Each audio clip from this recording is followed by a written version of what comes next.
بسم الله الرحمن الرحيم إن الحمد لله تعالى نحمده ونستعين به ونستغفره ونعوذ بالله تبارك وتعالى من شرور أنفسنا ومن سيئات أعمالنا من يهده الله تعالى فلا مضل له ومن يضلل فلا هادي له وأشهد أن لا إله إلا الله وحده لا شريك له وأشهد أن محمدا عبده ورسوله أما بعد فإن أصدق الحديث كتاب الله تعالى وأحسن الهدي هدي محمد صلى الله عليه وآله وسلم وشر الأمور محدثاتها وكل محدثة بدعة وكل بدعة ضلالة وكل ضلالة في النار. اللهم صل على محمد وعلى آل محمد كما صليت على إبراهيم وعلى آل إبراهيم وبارك اللهم على محمد وعلى آل محمد كما باركت على إبراهيم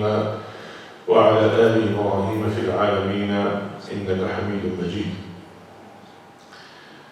We continue inshallah ta'ala explanation of the middles of the righteous, hadith number 6 of Babu an-Niyyah, the intention.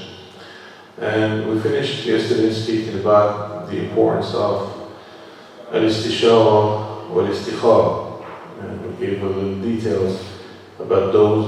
The proper order should be that we should do istishara when it comes to matters that we are undecided about, and then do al-istikhara as a courtesy with Allah subhanahu wa ta'ala, providing that He subhanahu wa ta'ala will put us on the right path. And if the matter that was chosen happens to be not the good choice and not the right one for us, then Allah subhanahu wa ta'ala will keep us away from it and will keep it away from us. The last thing I think I said yesterday is the fact that as you know, we're doing an explanation based on the explanation of Shaykh Ibn Uthaymeen rahimahullah ta'ala. So he said rahimahullah that أن الإنسان قال بلا شك لا ينبغي أن يكمل نفسه بمعنى يدعي الكمال لنفسه. A person should not think of himself as someone who's perfect, infallible, someone that does not make mistakes, someone whose decisions are the best. But we have to recognize that we are full of flaws, and Allah subhanahu wa ta'ala, the perfection belongs to Him subhanahu wa ta'ala. And based on that, it's important that a person will discuss some of the matters that he's about to undertake, or the decisions that he made, just in case it's important to get other opinions. A lot of times people, they have so much zeal when it comes to things that they want to do, and they feel like it's absolutely the right decision. But it turns out sometimes that it is not. After speaking to other people and hearing other opinions, it turns out that they were not that right after all. And this is a mannerism that the Prophet ﷺ showed us in certain situations or incidents where certain things that he wanted to do, and they were the right thing to do, but he ﷺ changed his mind on them based on the fact that it's not right for the time and the place. And all of you are familiar with the fact that the Prophet ﷺ, after the conquest of Mecca, he wanted to rebuild the Kaaba, and it was the right thing to do. But he, ﷺ, as he told Aisha, at the particular time, wouldn't have been a very good idea. Hadith Aisha radiallahu anha, قال صلى الله عليه وسلم لولا أن قومك حديث عهد بكفر لبنيت الكعبة على قواعد إبراهيم. If it was not for the fact that your people, meaning the people of Mecca, they were people of kufr just a short time ago, then I will rebuild the Kaaba on the original pillars of Ibrahim, and that includes what they call al-Hijr, Hijr Ismail, because it was part of the Kaaba. But when the Kaaba suffered substantial damage and they wanted to rebuild it. They didn't have enough funds and they ended up building it smaller than the original pillars of Ibrahim alayhi salam.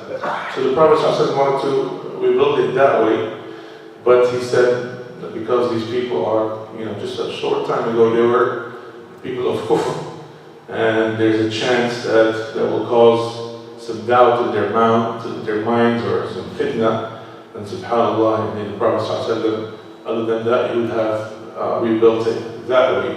ثم قال ولجعلت لها بابين بابا يدخل منه الناس وبابا يخرجون منه. I will rebuild it that way, give it two doors, one for which the people can use to enter and the other one to exit.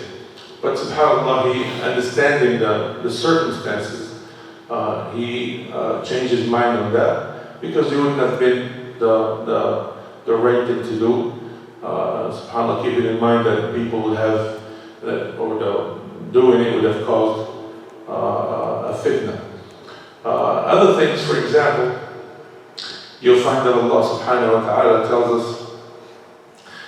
even though that the false deities that the people of Shirk do worship, and this was actually said in the time of al-Mushrikun, the idol worshippers of Mecca, even though they are worthless in the eyes of Allah subhanahu wa ta'ala, these idols that they worship, he told the Sahaba to insult those idols, so that those people don't turn around and insult Allah subhanahu wa ta'ala.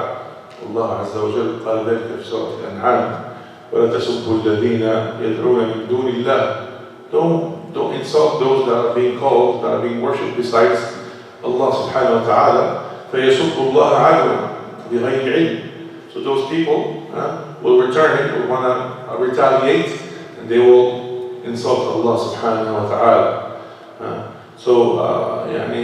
Shaykh Ibn Uthaymin قال, these idols that's what they deserve, because they are worthless in the eyes of Allah. They deserve to be insulted. But in that context, it's important not to do so, and it's something that for us to carry with us as well. With certain people, they have a lot of zeal, and when they're having conversations or debates with Christians, for example, they will maybe say something negative about the cross or about some of the religious practices of these people. Even though he will be right, because those religious practices, they amount to nothing in the eyes of Allah subhanahu wa ta'ala. These people will come and they will have nothing positive in their record. But subhanAllah, in spite of that, the believer has to be intelligent. Instead of insulting or speaking ill of their religion, then you should be clarifying matters for them, giving them some important information about our religion. Besides, subhanAllah, when you insult a person's religion or intelligence for that matter, a person shuts down and they don't listen to you anymore.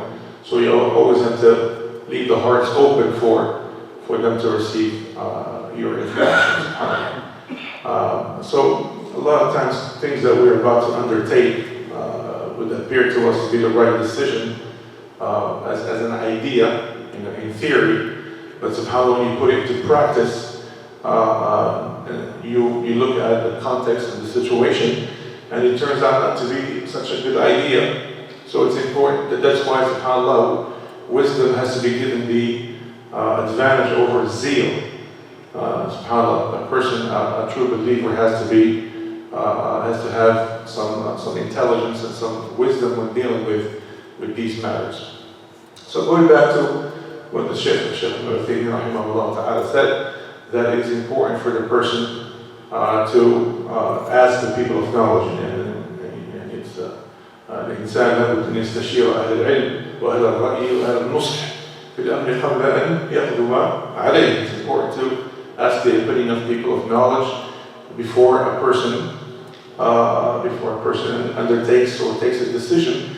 And this, subhanAllah, the Prophet sallallahu alaihi wasallam was not exempt from this, and you know that after the Battle of Uhud, and the major mistakes the major mistake that some of the Sahaba made, especially the ones that he put on Jabal al-Rumah, and he told them specifically, clearly, that if you see us dead on the floor and the birds are ripping our bodies to shred, literally, you don't move from this spot.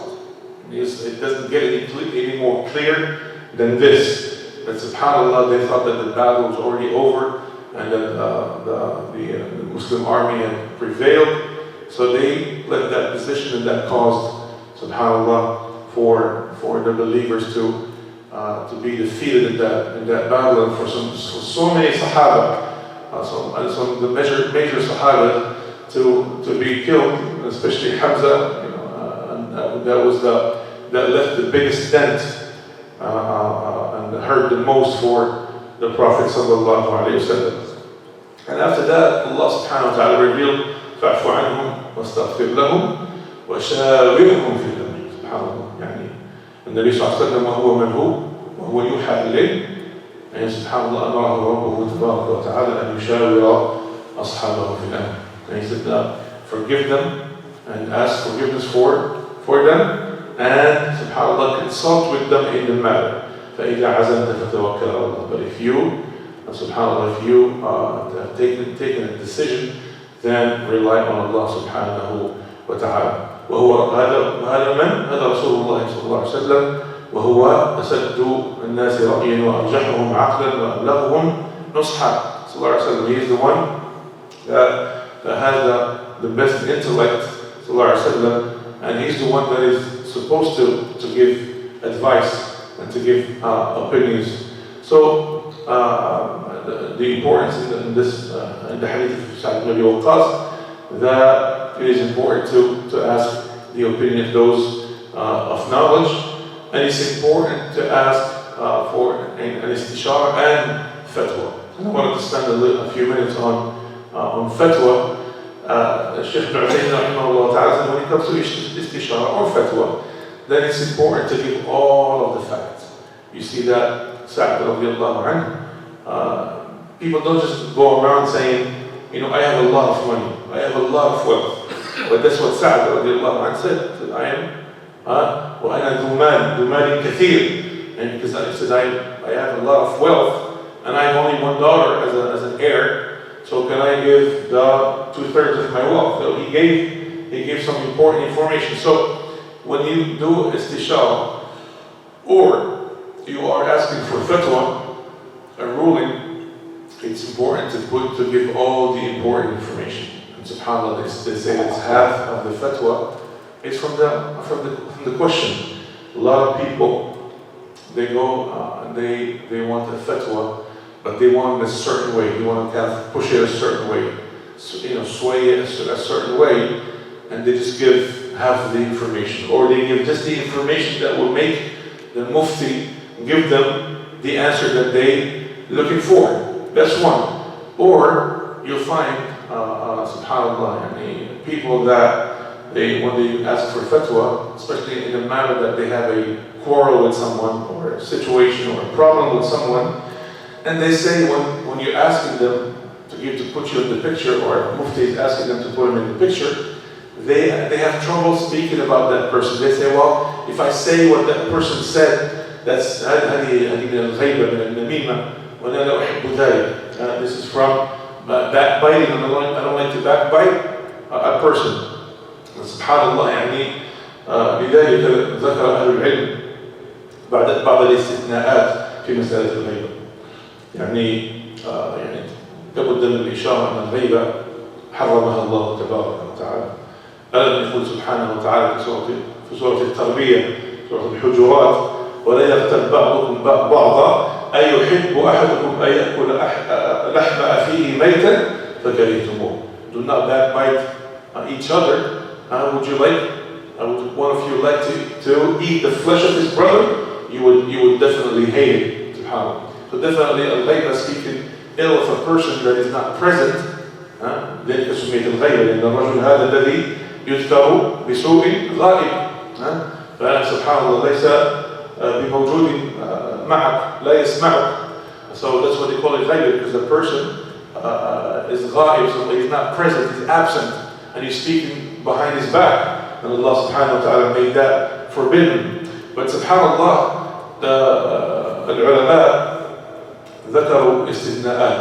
They gave some subhanallah, some what is استثناءات? It's too early to think of these words. Exceptions. Yes. Exceptions when it comes to backbiting. قد ذكر ذلك الإمام النووي رحمه الله تعالى في نفسه في هذا الكتاب الذي نحن فيه رياض الصالحين في باب الغيبة.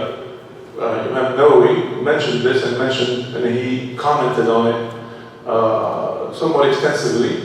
ولكن أهل العلم ويعني قالوا أنهم يعني جعلوا 6 استثناءات وشبه وهي شبه مجموع عليها.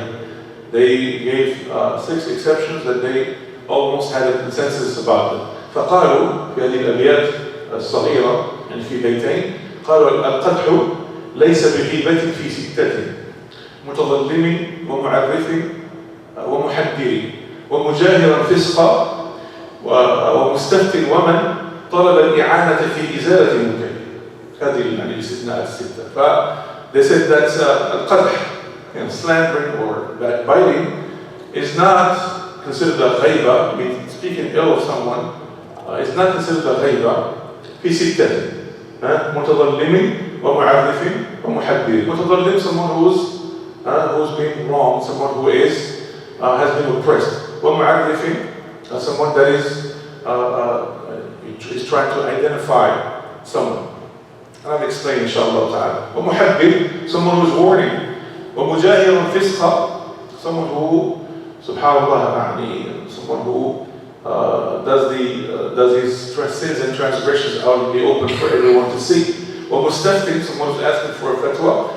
ومن طلب الإعانة في إزالة المنكر, the person who seeks help in removing some wrong or mischief. فقال يعني فصلوا في ذلك قالوا المتظلم, the first one, يعني someone goes to a judge يذهب للقاضي فيقول إن فلانا ظلمني. فالقاضي لابد أن يسأل ماذا فعل. فيتعين على الرجل أن يذكر من مساوئ خصمه, من الأشياء التي قام بها. So the person goes to a judge and says, this person has oppressed me. So the judge is going to ask, well, what is the oppression? Then he's forced to say negative things about that person and to say the wrong things that person did in this particular situation. This is not considered backbiting because of this situation, according to the scholars. متظلم ومعرف, قال أهل العلم تعرفوا يعني بفلان مثلا يعني تقول إن محمدا يقرئك السلام, والله أنا أعرف يعني كثيرا من الذين سموا محمد. يعني someone comes to someone and say, Muhammad says salam alaikum, or يعني any kind of situation, or he asks you to call him, for example. We say, Wallahi, I know about 20 Muhammad. Which one are you referring to? The one that lives in South St. Pete. Okay, I know a few of them that live in South St. Pete. Well, you know the one who is tall. I know a few of them who are tall. Try to narrow it down. So, in this situation, if the person happens to have some kind of handicap, or he's limping, for example, or he's got a scar, or something negative about his body, that if you were to say in front of him, you would not be happy about it, but you say it in the intention of ta'rif, that you identify without a shadow of a doubt that person. After you mention that flaw or whatever it is, when you mention it, then the person will know exactly who you're talking about. In this particular, but of course by examining your intention. And Allah subhanahu wa ta'ala, we go back to the intention. Allah ta'ala علام الغيوب وهو أعلم بما في القلوب ويعلم النيات. Allah ta'ala knows the intention. So the intention has to be purely to identify that person. Then, subhanAllah, then mentioning that flaw or that whatever it is that a person would not be happy about you mentioning would not be غيبة. والمحذر, you see someone, for example, all of a sudden he's spending too much time with another person. They're going back and forth, and you know about that person that he would not be a suitable friend for the other person. You know things about him. وكما أنتم تعلمون الصاحب مساحب. سبحان الله. يعني the friend, the close friend, is someone that will pull you. وقال صلى الله عليه وسلم المرء على دين خليله فلينظر أحدكم من يخالل. That the person is on the religion or the path of his intimate friend. So let one of you choose carefully who he takes as an intimate friend. So you see that person and you go and ask him, I see you spending too much time with so and so. I'm going to make today's session a little bit longer if you guys don't mind. I know it's the weekend, so most of you, I'm sure you have a little time, inshallah ta'ala, so we can finish this idea. You see, you tell them, I see you with so and so a lot. Yeah, we're about to do some business together, or this or that. Then, in that particular situation, يتعين عليك النصح. It is mandatory upon you to give him a nasiha and say, you know what? I know certain things about that person. You would not be suitable for you to stay with him. Or, of course, they're either spending time together or doing a business together, or someone who came and asking your daughter's hand in marriage. And then you go to a person that knows him and you say, you know, so-and-so wants to marry my daughter. What do you know about him? It becomes mandatory upon that person if he knows any flaws that will make your daughter's life difficult, that will make him not a suitable husband for her. You have to say, you know, any kind of flaw. Someone drinks alcohol, he is a womanizer, you know, or anything like that. You have to say. إذا قال النبي صلى الله عليه وسلم الدين النصيحة قلنا لمن يا رسول الله قال لله ولكتابه ورسوله ولأئمة المسلمين. The deen, this religion, is advice.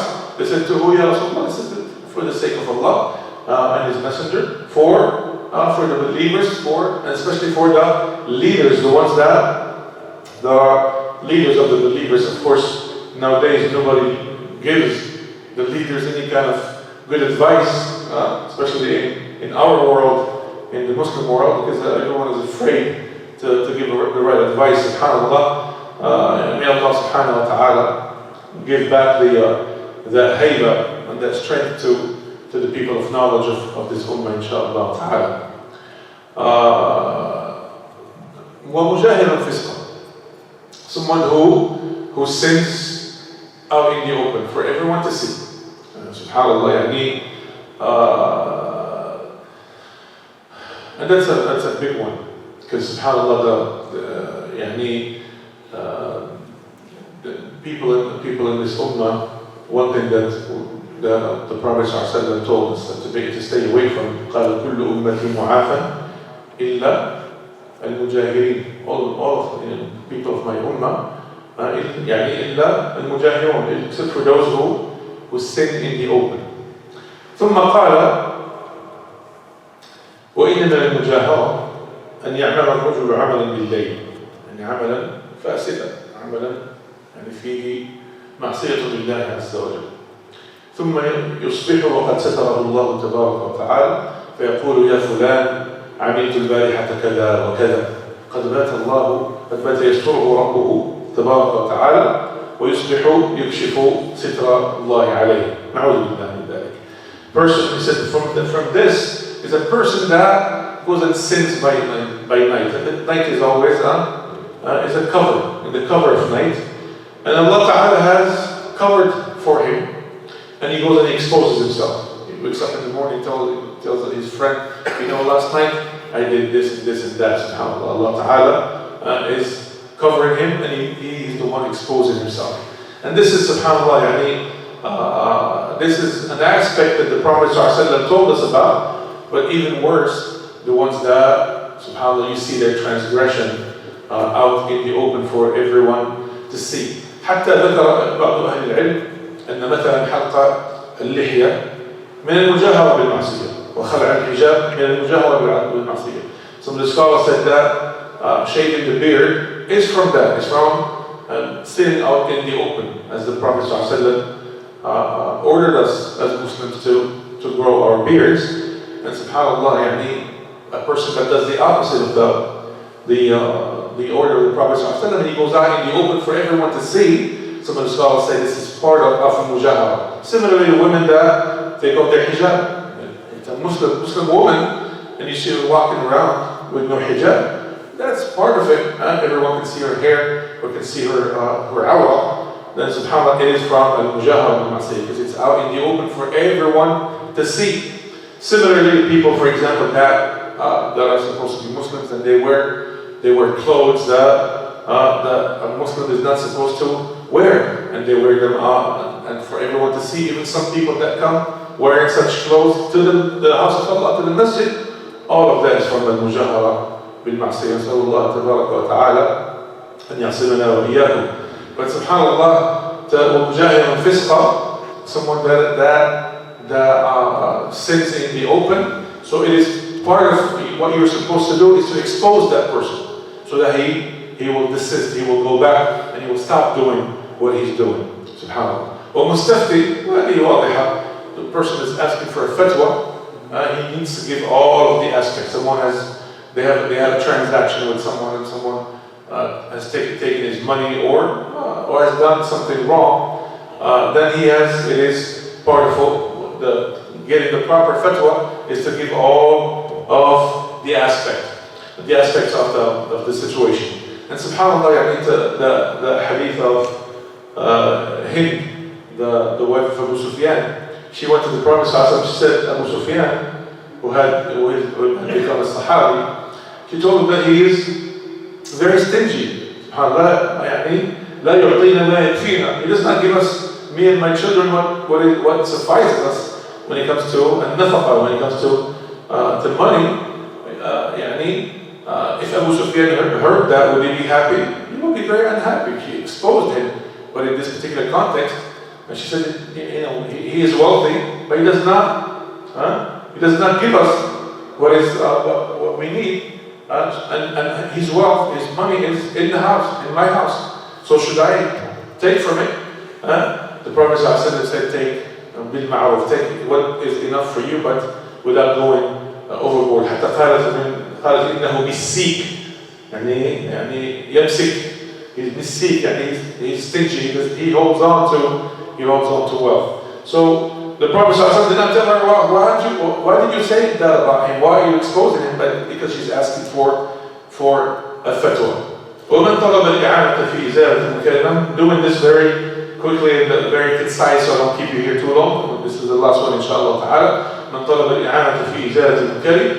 Someone or a group of people that are, subhanAllah, for example, in your area, that you see them upon a major transgression, or something that they do that breaks the law, and you go to the authorities and say, well, these people, this is what they do. They're selling drugs, they're doing this, they're doing that, and you have that, you are within your right to tell the authorities everything that they do, and that would not be considered backbiting or slandering. And Allah subhanahu wa ta'ala knows best. We ask Allah subhanahu wa ta'ala to keep our hearts clean for our brothers and sisters. We ask Allah subhanahu wa ta'ala to make us from the true followers of Muhammad sallallahu alayhi wa sallam. أقول قولي هذا وأستغفر الله لي ولكم. سبحانك اللهم وبحمدك أشهد أن لا إله إلا أنت أستغفرك وأتوب إليك. الحمد لله رب العالمين وجزاكم الله خيرا.